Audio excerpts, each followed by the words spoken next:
Good morning everyone. तर सीमाज लाईफमध्ये तुमच्या सगळ्यांचं मनापासून स्वागत करते. तर इकडे वाजले सकाळचे 5:45 आणि आता रातच्या टिफिनची तयारी करण्यासाठी आले किचनमध्ये. तर लाईट वगैरे लावले आणि त्यानंतर म्हटलं चला आज काय द्यावं. तर रातच्या टिफिनला ना आज मस्त असा पराठा करणार आहे मी. तर तुम्ही जर का कालचा व्हिडिओ बघितला असेल ना, तर त्यामध्ये एक वाटण तयार केलं होतं मी. कांदा, खोबरं, लसूण, कोथिंबीर, आलं, त्यानंतर लाल तिखट, हळद आणि त्यामध्ये कांदा आणि टोमॅटो चांगला तेलात फ्राय करून तो सुद्धा मी त्यामध्ये एकत्र सगळं असं फ्राय करून घेतलं होतं. म्हणजे शेंगदाण्याचं कूट आणि खोबरं वगैरे ते सगळं असं ते वाटण तयार केलं होतं. त्यामध्ये मीठ देखील घातलं होतं, थोडंसं आमचूर पावडर घातलं होतं आणि चाट मसाला पण घातलेला होता. तर असं काही ते वाटण तयार करून घेतलं होतं. तर म्हटलं चला त्याचंच आज मस्त पराठा वगैरे याला करून देऊया म्हटलं.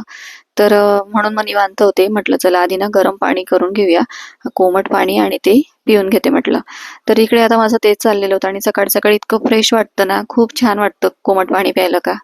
आणि त्यानंतरच मग मी चहा वगैरे काय असेल ते थोड्या वेळाने घेत असते म्हणजे. आणि ते सगळं माझं टिफिन बनवता बनवताच माझं सुद्धा ते रुटीन चाललेलं असतं. टिफिन बनवण्याच्या सोबतच मी माझी कामं उरकून घेत असते.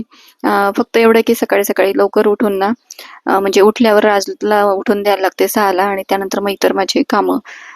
तर कधी कधी ना लाईव्ह येत असते मी 6ला, पण नाही जमत मग, कारण लाईव्ह आलं ना तर थोडंसं मला असं वाटतं ना की गडबडतो आपण स्वयंपाक करताना, मग मला ते नको असतं.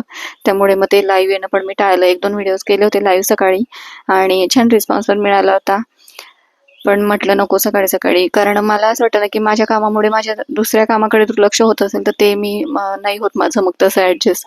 त्याच्यामुळे म्हटलं नको, जेव्हा आपण फ्री राहत जाऊ ना किंवा एखादं असं काम असेल की जिथे दुर्लक्ष होणार नाही, त्याच वेळेस म्हटलं मी करत जाईन लाईव्ह वगैरे. तर इकडे बघा तेच वाटण सांगत होते आणि हे थोडंसं मी काढून ठेवलं होतं, म्हणजे ते जास्त झालं असतं भाजीत म्हणूनच काढून ठेवलं. तर इकडे आता कणिक केली आहे. आधी आपण 2 पदरी पोळी करतो ना, 2 याची तशी पोळी करून घ्यायची आपल्याला तेल वगैरे लावून मध्ये. तर या ठिकाणी बघा असं तेल वगैरे लावून घ्यायचं, अशी पोळी तयार करून घ्यायची आपल्याला, लाटून घ्यायची पाटावर चांगली. आणि त्यानंतर मग त्याच्यावर ते सारण आपण पसरवणार आहेत. आणि ते सारण पसरवलं ना, त्यानंतर त्याच्यावर आपण कोथिंबीर पण घालू शकतो, त्यानंतर कसुरी मेथी घालू शकतो, किंवा आपली हिरवी मेथी, ताजी मेथी असते ना, ती पण अगदी थोडीशी, खूप जास्त नाही, थोडीशी अशी पसरून घ्यायची बारीक चिरून. तर त्याचाही छान पराठा होतो. आणि जर का ऑनियन पराठा पाहिजे असेल तर बारीक असे कांद्याचे स्लाइस करून आपण त्याच्यावर कांदा पण घालू शकतो, म्हणजे तो आपला ऑनियन पराठा होऊन जातो. त्यानंतर गार्लिक पराठा, तर गार्लिकसाठी तेच लसूण थोडा जास्त घालायचा आहे कुठून, वरून त्याच्यावरच पसरून द्यायचा, तो गार्लिक पराठा होऊन जातो. असं आपण एका याच्यातनं लहान लेकरांना, लहान मुलांना आवडतील असे आपण देऊ शकतो.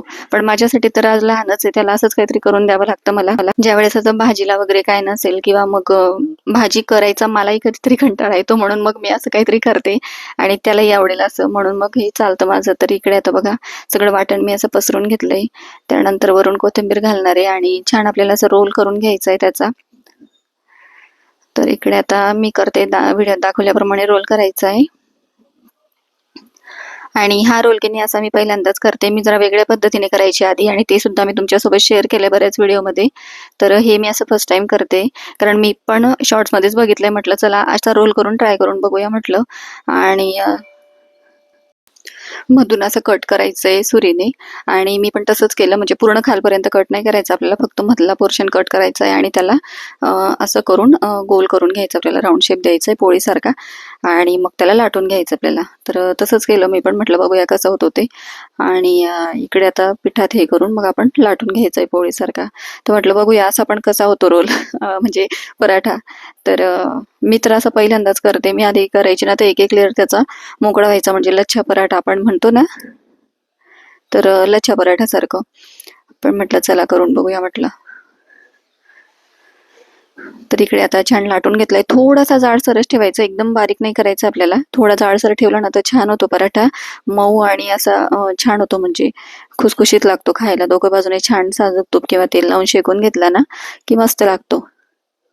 आणि लहान लेकरांना पण नाश्त्यामध्ये, लहानच काय पण मोठ्यांनाही खूप आवडतो, खूप छान लागत होता. आणि राजने तर संध्याकाळी सुद्धा बघा, मी लाईव्ह केली होती तेव्हा सुद्धा मी एक पराठा त्याला करून दिला. तो म्हटला की मला आवडला होता खूपच, आणि त्याच्या मित्रांनाही खूप आवडला होता, म्हणून मग तो म्हटला की मला परत करून दे संध्याकाळी. तर संध्याकाळी सुद्धा मी तोच पराठा त्याला करून दिला होता मग. तर इकडे आता दोघं बाजूने छान शेकून घेते तूप लावून.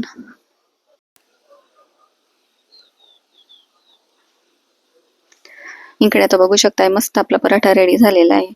आणि इकडे कॅमेऱ्याचा अँगल कसं काय चुकला ते लक्षातच आलं आणि सकाळी सकाळी घाई गडबडमध्ये त्यानंतर मग पराठे वगैरे झाले म्हणजे मस्त चहा केला. इकडे रातचं चाललं होतं आवरणं आणि सकाळी सकाळी मग त्याचं सगळं टाइम टेबल प्रमाणे त्याचं बुक्स वगैरे घेणं ते चालतं त्याचं. इकडे आता माझा टिफिन रेडी झाला होता, गार पण झाला होता.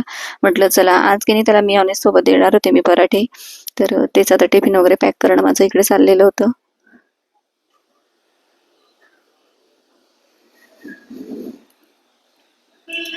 तर टिफिन पण रेडी झालाय आपला. त्यानंतर मग राजला सोडून आली खाली आणि म्हटलं चला तर आता हे डस्टबिन वगैरे बाहेर ठेवून देत असते मी दाराच्या. कारण मग त्यानंतर कसं माझं आवरायचं चाललेलं असतं म्हणजे फ्रेश होणं आंघोळ वगैरे. मग त्यासाठी पुन्हा बेल वाजवली का मग आपण येऊन जातो की अरे कारण बाकीचे झोपलेले असतात, कितीही बेल वाजवली ना कोणी उठणार नाही दरवाजा उघडायला माझ्याशिवाय. त्याच्यामुळे मीच आधीच ठेवून देते आणि त्यानंतर मग माझं आवरायला घेते. तर इकडे असं काही माझं सकाळचं रुटीन चाललेलं असतं. त्यानंतर मग फ्रेश वगैरे झाले आणि म्हटलं चला आता आहोंना टिफिनला काय द्यायचं, तर मस्त इकडे मसूर शिजवून घेतला मी. तुम्हाला सांगते मसूर मी भिजवलेलाच नव्हता, ऐन वेळेला मला करायचा होता. मी करणार होती चवळीच्या शेंगा, पण मग आहो म्हटले की चवळी नको मला आज. मग म्हटलं ठीक आहे, मसूर त्यांना खूप आवडतो. मग मी अख्खा मसूर असतो ना, तर तो अख्खा मसूर मग करायला घेतला होता. तर शिजवून घेतला होता मी. एक 5 शिट्ट्या घेतल्या ना की भिजवायची काही गरज नाही, डायरेक्ट शिजवून घ्यायचा. तर इकडे आता फोडणी देते, जिरे मोहरी घातली आहे, त्यानंतर तमालपत्र घातलेलं आहे, कढीपत्ता घातलाय, थोडं हिंग पण घालणार आहे मी चिमूटभर, कांदा घातला आणि खोबऱ्याचं आणि लसूण त्याचं वाटण मी तयार करून घेतलं होतं तर ते घातलं. त्यानंतर टोमॅटो घातला होता एक मोठा, तो छान असा फ्राय करून घ्यायचा आपल्याला. मसूर खूप हेल्दी असतो बरं का आणि त्याच्याने हिमोग्लोबिन अजिबात कमी होत नाही. आणि आमच्या होकीने खिचडीसोबत मसूरची आमटी किंवा मग मसूरची भाजी असं खातच राहतात. त्याच्यामुळे त्यांचा हिमोग्लोबिन ना अजिबात कमी होत नाही आणि चांगलं आहे ते शरीरासाठी. तर इकडे आता आपली आमटी तयार झालेली आहे. मी थोडीशी पातळच केली कारण आहोंना पातळ आवडते, आपण थोडी घट्ट पण करू शकतो. त्यानंतर ही गुलड बघितलं होतं तुम्ही आणि त्याचं असं काही दीदीने तयार केलेलं आहे. ती म्हटली मीच करते मम्मा, म्हटलं ठीक आहे. मग तिने हे आर्ट केले, ब्लॅक कलर तर मी दिला होता पण हे तिने केलंय असं, तर म्हटलं ठीक आहे काहीतरी करता येईल आपल्याला, त्याच्यावर फ्लॉवर वगैरे टाकता येतील म्हटलं. त्यानंतर मग टिफिन रेडीच झाला होता. तर गार झाल्यानंतर मग आता इकडे टिफिन पॅक करून घेतला. मसूरची आमटी, भात आणि पोळी असं काही टिफिन होता. दुपारी राज घरी आला क्लासवरून आणि त्याचं चाललं होतं साडे करणं. तर मला इकडे ह्या गेमला तो खेळायला सांगत होता पण अजिबात जमत नव्हतं आणि इतका फनी गेम होता ना, खूप हसायला येत होतं. तर चाललं होतं त्याचं काहीतरी, त्याला म्हटलं आता आवर वगैरे, फ्रेश हो आणि मस्त जेवण वगैरे कर म्हटलं. आणि तो ना जास्त काही मोबाईल वगैरे बघत नाही, त्याच्यामुळे मग त्याला थोडंसं आल्यानंतर त्याला थोडंसं करू देते अर्धा एक तास त्याला, मग तो फ्रेश वाटतं कारण सकाळपासून गेलेला असतो तो त्याच्यामुळे. आणि नंतर मग संध्याकाळी ना म्हणजे पावसाचं वातावरण होतं आणि पाऊस थोडा थोडा पडत होता, त्यामुळे ना गारठा वाढला होता. म्हटलं चला मस्त चहा वगैरे घेऊया म्हटलं. आणि मग दुपारी रातचा अभ्यास वगैरे झाल्यानंतर आम्हाला थोडंसं बाहेर जायचं होतं भाज्या वगैरे घ्यायला. खरं तर मी जवळच जाणार होते पण याला फिरायचं असतं ना राजला, म्हणून मला म्हणतो की थोडंसं आपण लांब जाऊ भाज्या घ्यायला, तिकडे छान मिळतात. तर म्हटलं ठीक आहे चल. मग मग तो पण आला आणि त्याला थोडी सर्दी पण होती, तर म्हटलं तू काहीतरी घाल बाबा. मग त्याने घातली होती हुडी आणि मी पण घेतलं होतं जॅकेट अंगावर कारण थोडा गारठा होताच. इकडे आलो, बाबांकडनं मस्त गंगाफळ घेतलं, राजला आवडतं ते. आणि खरं सांगू का आमच्याकडे फक्त राजच खातो, आम्ही कोणीही खात नाही गंगाफळ वगैरे. मग त्याच्यासाठीच मी घेतलं होतं ते. आणि ते कसं आणलं दुसऱ्या दिवशी केलं तर बरं पडतं. इकडे आजीकडनं बटाटे घेतले आणि आजीकडे लक्ष गेलं माझं, त्यांच्याकडे की नाही मस्त ती पिशवी होती, आपण ज्याला आजीबाईचा बटवा म्हणतो ना ते.